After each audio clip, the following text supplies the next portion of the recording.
Hi guys, good morning. Mag-iimay tayo ng ampalayang ligaw.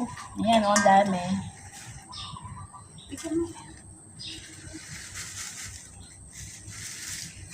Ayan, madami to. Kinuha na akong brandy. Oo nga, may uka.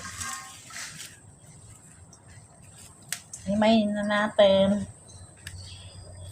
Ayan, ang bango.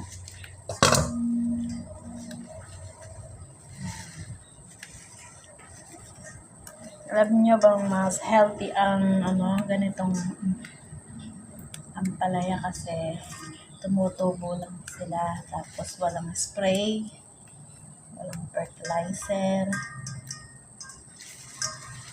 natural ang pagtubo nila. Kaya mas healthy tsaka herbal pa to sa mga may asthma.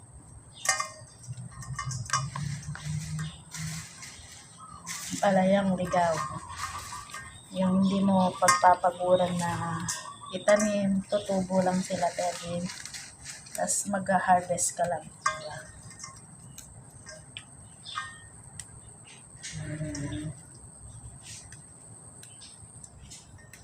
Bango.